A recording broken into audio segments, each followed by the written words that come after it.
नमस्ते दोस्तों। Island of illusions के बाद शिवम और भोला अपने अगले सफर पर निकलते हैं।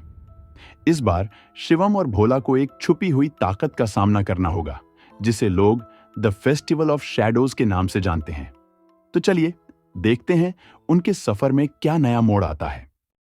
तो शुरू करते हैं हम एक नए एपिसोड के साथ, द फेस्टिवल ऑफ शैडोज। वो एक अंधेरी रात थी। शिवम और भोला एक अजीब से गांव में पहुंच जाते हैं, जहां एक अनोखा उत्सव मनाया जा रहा था। हर तरफ परछाइयां नाच रही थीं और सब कुछ अजीब लग रहा था। उसे देखकर शिवम भोला से कहता है, भोला, ये गांव कितना अजीब है। हर जगह ये परछाइयां क्यों नाच रही हैं? भोला जवाब देता है, हाँ शिवम, ये बिल्कुल साधारण गांव नहीं लग रहा। मुझे लगता है कि हम किसी बड़े रहस्य में फंसने वाले हैं।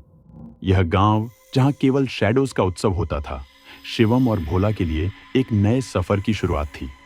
यहाँ के लोग इंसान नहीं, आत्माएं थीं जो अंधेरे में जीवित रहती थीं। गांव के बीच शिवम और भोला को एक बड़े बॉनफायर के आसपास शैडोज नाचते हुए दिखाई दिए।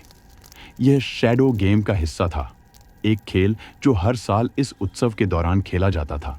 उसी वक्त एक गूंजती हुई आवाज में उसमें से एक आत्मा शिवम और भोला से कहती है, अगर तुम इस उत्सव की सच्चाई को समझना चाहते हो तो तुम्हें हमारा शैडो गेम खेलना पड़ेगा, और जो भी इस खेल में जीतेगा उसे हमारी तरफ से एक ऐसी लालटेन मिलेगी जो उसकी राह रोशन करेगी।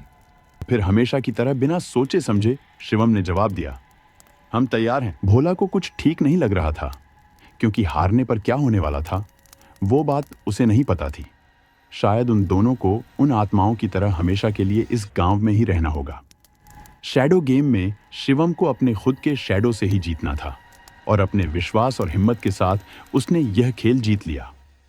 खेल जीतने के बाद शिवम और भोला को एक जादुई लालटेन दी गई, जो छुपी हुई राहों को उजागर कर सकती थी।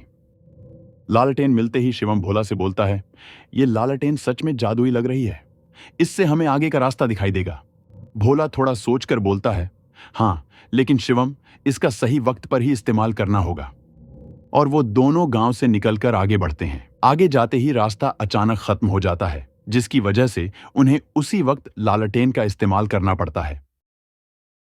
जैसे ही शिवम लालटेन को चालू करता है, एक छुपा हुआ रास्ता खुल जाता है, जो उन्हें गांव के नीचे एक गुप्त जगह तक ले जाता है।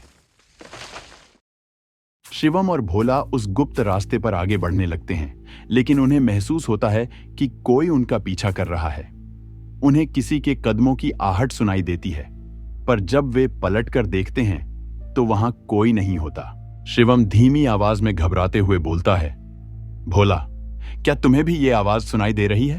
भोला ने जवाब दिया, हाँ शिवम, लग रहा है कोई हमारा पीछा कर रहा है, हमें संभल कर चलना होगा। उन्होंने अपनी रफ्तार तेज कर दी, लेकिन वो आवाज उनके साथ साथ चलती रही।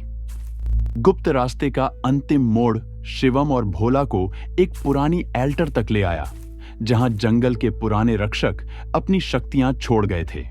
यह एक प्राचीन ताकत का घर था। यहां एक नया मैप का हिस्सा उनका इंतजार कर रहा था। शिवम उस मैप के हिस्से को देखकर बोलता है, यह तो एक और संकेत है। भोला, यह मैप का हिस्सा हमें अगले सफर की ओर इशारा कर रहा है। भोला जवाब देता है, हाँ शिवम, यह जगह हमारे सफर का एक और हिस्सा है। हमें आगे बढ़ने के लिए इस लालटेन और मैप की मदद से रास्ता ढूंढना होगा। शिवम और भोला को एक और मैप का हिस्सा मिल गया था, लेकिन उन्हें समझना था कि उनका पीछा कौन कर रहा है। क्या अगले एपिसोड में वे इस राज का पता लगा पाएंगे? अपनी कल्पना को उड़ान दें और हमारे साथ बने रहें। अगर आपको ये रोमांचक एनिमेटेड कहानियां पसंद आईं तो लाइक करें, शेयर करें और सब्सक्राइब करना न भूलें। नमस्ते, और मिलते हैं अगले एपिसोड में।